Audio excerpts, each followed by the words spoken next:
ആ കുഴപ്പമൊന്നുമില്ലടി. കണ്ടിടത്തോളം പാവമാണെന്ന് തോന്നുന്നു. പിന്നെ എൻ്റെ അടുത്ത് വല്ല വെളച്ചിലെടുത്താൽ അറിയാവില്ല എൻ്റെ സ്വഭാവം. തള്ള കരയിപ്പിക്കും ഞാൻ.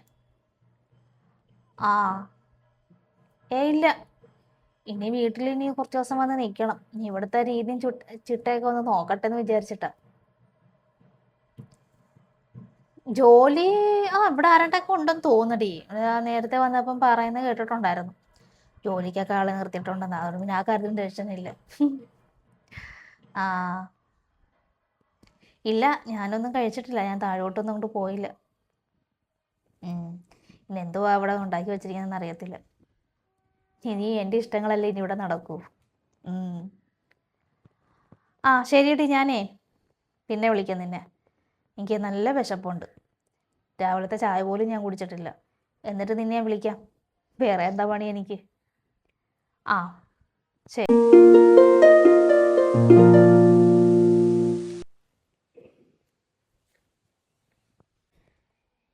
നല്ല അഴുക്ക് കാണുമോടി. കാണാൻ ഈ കല്യാണത്തിന് എല്ലാവരും ചവിട്ടി തേച്ച് നാശമാക്കി ഇട്ടിരിക്കുക. പിന്നെ ഇത് തുടച്ചെല്ലാം കഴിഞ്ഞിട്ട് നീ അടുക്കളോട്ട് കയറിയാൽ മതി കേട്ടാ. പിന്നെ മുറ്റമൊന്നും അടിക്കണ്ട ഇന്ന്. മുറ്റം നീ ഇന്നലെ വൈകിട്ട് അടിച്ചല്ലേ, അതുകൊണ്ട് പിന്നെ ഒന്നും വേണ്ട. പിന്നെ ഞാൻ തുണിയെല്ലാം കൂടെ കഴുകാൻ വാഷിംഗ് മെഷീനിൽ ഇട്ടിട്ടുണ്ട്. നീ ഒന്ന് വിരിച്ചിട്ടാൽ മതി കേട്ടാ. അല്ല, ഇത്ര നേരമായിട്ടും പുതിയ ആളെ ഇങ്ങോട്ട് കണ്ടില്ലല്ലോ. ചായ കുടിക്കാൻ പോലും കണ്ടില്ല ആളെ. കണ്ടിട്ട് ആളൊരു പാവമെന്ന് തോന്നുന്നു. പാവം ഒരു മോളാന്ന് തോന്നുന്നു കേട്ടാ. ആ പാവാണെന്ന് ഇപ്പം നമുക്ക് തീരുമാനിക്കാൻ പറ്റില്ലല്ലോടി. വന്ന് കയറിയതിലേ ഉള്ളൂ. കുറച്ചൊക്കെ അറിയട്ടെ, അപ്പം അറിയാം പാവാണോ അല്ലേന്നൊക്കെ. ചായ കുടിക്കാനൊന്നും വന്നില്ല. ഇനി നമ്മളിനി വിളിച്ചിനി ഇഷ്ടപ്പെടേണ്ട, തന്നെ എണീറ്റ് വരട്ടെ.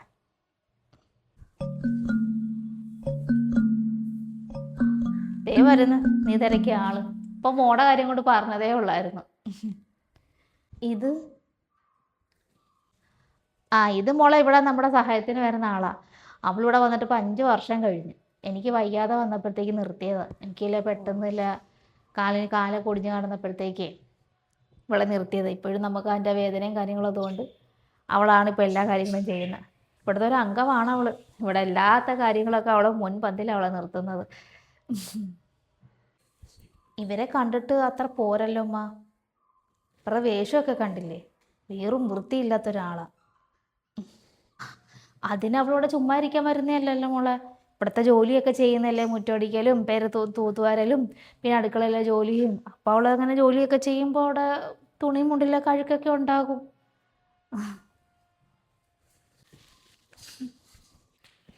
നീ ഇത് കണ്ടോണ്ടൊന്നും വിഷമിക്കുകയൊന്നും വേണ്ട. നീ നിന്റെ ജോലി നോക്ക്, ചെല്ല്. ചെയ്യാനാന്ന് പറ.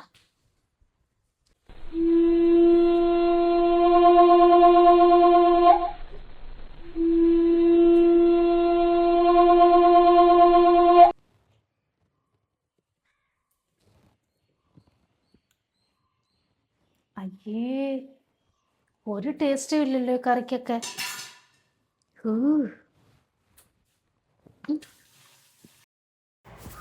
എന്താ മോളെ, എന്ത് പറ്റിയോടി?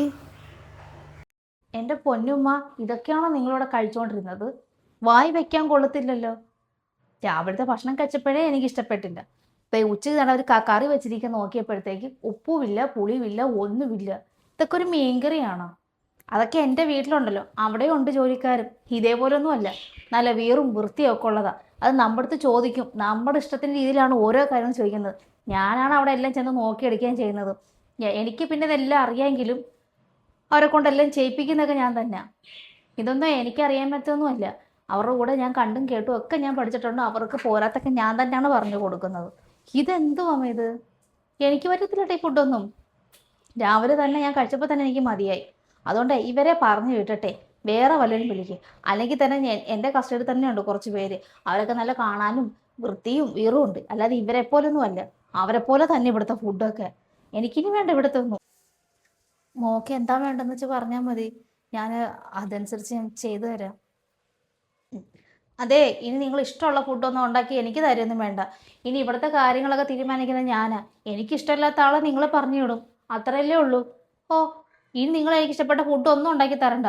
മതിയായി രാവിലത്തെ ഫുഡ് കഴിച്ചപ്പോഴും ഇപ്പോഴത്തതും ഒക്കെ. ഉച്ചയ്ക്ക് ഞാൻ എന്തോ കഴിക്കുമെന്നും പറഞ്ഞോണ്ടാ. എനിക്ക് ഈ പിന്നെ മീൻ കറി കൂട്ടൊന്നും ചോറൊന്നും വേണ്ട. ഉള്ള കാര്യം പറഞ്ഞേക്കാം. ശ്ശേ. ആ അത് ശരിയാ മോള് പറഞ്ഞത്. അവൾ വെക്കുന്ന കറിക്കും ഒക്കെ അതെങ്ങനെയല്ലോ ബാക്കി രുചിയില്ല. പിന്നെ നമുക്ക് വേറെ ആളെ കിട്ടാത്തത് കൊണ്ട് ഞാനതങ്ങ് സഹിച്ചത്. ഇനി എന്താ ചെയ്യുക? നമ്മളെ മാറ്റം അതായിരിക്കും നല്ലത്. പാത്രം കഴുകി വെക്കുന്നതിന് വീറും വൃത്തിയില്ല, ജോലി ചെയ്യുന്നതിന് അടുക്കും ചിട്ടയില്ലാത്തൊരു ജോലിയും കാര്യമാണ്. ഞാനും അത് കുറച്ച് നാളുകൊണ്ട് ഇങ്ങനെ ആലോചിക്കുമായിരുന്നു. പക്ഷേ എനിക്ക് ചെയ്യാൻ പറ്റാത്തത് കൊണ്ട് ഞാനങ്ങ് സഹിക്കുമായിരുന്നേ. ഞാൻ കുറച്ച് നാളുകൂടെ ആലോചിക്കുന്നുണ്ട്, ഇവിടെ ജോലിയും രീതികളൊന്നും പറ്റുന്നില്ല. പലതവണ ഞാൻ പറഞ്ഞു നോക്കിയതാണ് വീറും വൃത്തിയായിട്ട് ചെയ്യാനെന്നെ. ഇതിപ്പോൾ മോള് വന്നത് എന്തായാലും നന്നായി. ഇനിയിപ്പോൾ ഇവളെ അങ്ങോട്ട് മാറ്റുന്നതായിരിക്കും ഏറ്റവും നല്ലത്. മോളുടെ അഭിപ്രായത്തിൽ അതല്ലേ നല്ലത്? ഉമ്മ ആളെ പറഞ്ഞാൽ മതി. ഇവരെ വിട്ടട്ടെ വേറെ ആരെങ്കിലുമൊക്കെ നമുക്ക് നോക്കാവുന്നേ. എനിക്ക് ഇവരെ കണ്ടപ്പോൾ തന്നെ എനിക്ക് മതിയായി. വേണ്ട, ഇനി നീ അവൾക്ക് ഇഷ്ടപ്പെട്ട ഭക്ഷണമൊന്നും നീ ഉണ്ടാക്കേണ്ട കാര്യമൊന്നുമില്ല. നിന്നെ മാറ്റണമെന്നേ ഞാനിങ്ങനെ വിചാരിച്ചിരിക്കുകയായിരുന്നു. ഇപ്പം എൻ്റെ മോള് കൂടെ പറഞ്ഞു കേട്ടില്ലേ, അവൾക്കും കൂടെ ഇഷ്ടമില്ലാത്ത ആളെ ഞാൻ എങ്ങനെയാണ് ഇവിടെ നിർത്തുന്നത്? അവൾക്ക് രുചികരമായിട്ടൊക്കെ ഭക്ഷണം കഴിക്കുക എടുക്കുകയൊക്കെ ചെയ്യുന്ന അവൾക്കറിയാമല്ലോ.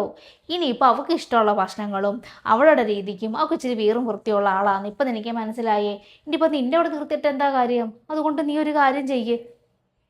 ഇനി മുതൽ നീ വരണ്ട. ഇനി അവളടുത്ത് എന്തായാലും എനിക്ക് അടുക്കള കയറി ഉണ്ടാക്കാനൊന്നും പറ്റത്തില്ല. നിന്നെ തന്നെ കഷ്ടപ്പെട്ടാണ് ഇവിടുത്തെ ഒരാളെ നിർത്തിയത്. ഇപ്പം എൻ്റെ മരുമോൾക്ക് ഇഷ്ടമില്ലാത്ത കാര്യം നീ ചെയ്യണ്ട. ഇനിയിപ്പോൾ ഇവിടുത്തെ കാര്യങ്ങളൊക്കെ നോക്കാൻ ഒരാളുണ്ടല്ലോ. ഇനിയിപ്പോൾ അവൾ കയറി ചെയ്തോളും.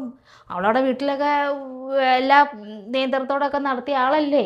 അവിടുത്തെ ജോലിക്കാരോടൊക്കെ ഇങ്ങനെ ചെയ്യണം അങ്ങനെ ചെയ്യണം എന്നൊക്കെ പറഞ്ഞ ആളല്ലേ. അപ്പോൾ ഇനിയിപ്പോൾ ചെയ്യട്ടെ. ഇനിയിപ്പോൾ രണ്ടു പേർക്കുള്ള ഭക്ഷണം ഉണ്ടാക്കിയാൽ മതിയല്ലോ. അവൻ അങ്ങ് പോയില്ലേ. ഇനി ഇവിടുത്തെ കാര്യങ്ങൾ അവൾ നോക്കിക്കോളും. തൂപ്പും തുടപ്പും കറി വെക്കലും അടുക്കള ഭരണം ഒക്കെ അവളങ്ങ് ചെയ്തോളും. നിനക്ക് സുഖം. പിന്നെ ഒരു കാര്യം, നീ വിഷമിക്കുകയൊന്നും വേണ്ട. എൻ്റെ അനിയത്തിയുടെ വീട്ടിൽ ഒരാൾ വേണമെന്ന് അവൾ കുറച്ച് നാളുകൊണ്ട് പറയുമായിരുന്നു. നിന്നെപ്പോലത്തെ ഒരാളെ വേണം തന്നെയായിരുന്നു പറഞ്ഞത്. നീ തൽക്കാലം നാളെ മുതൽ അങ്ങോട്ട് പോക്കോ, ഞാൻ വിളിച്ച് പറഞ്ഞോളാം. എന്തായാലും നിൻ്റെ കഞ്ഞി കൂടി മുട്ടിക്കത്തില്ല ഞാൻ. ഇനി ഇവിടുത്തെ കാര്യം ഓക്കെ ആയി. പിന്നെ മോളെ, ഉമ്മ കയറത്തില്ല അടുക്കളയിൽ. ഉമ്മക്ക് വയ്യാത്തതുകൊണ്ടാണ് ഞാൻ അവളെ നിർത്തിയത്. ഇനിയിപ്പോൾ മോളുണ്ടല്ലോ, ഇനിയിപ്പോൾ മോളങ്ങ് ചെയ്താൽ മതി. ഞാനേ ഇവക്ക് ശമ്പളം കൊടുത്തട്ടെ, എൻ്റെ അനിയത്തിയെ ഒന്ന് വിളിക്കട്ടെ. ഇനി ബാക്കിയുള്ള കാര്യങ്ങൾ മോള് ചെയ്തോ.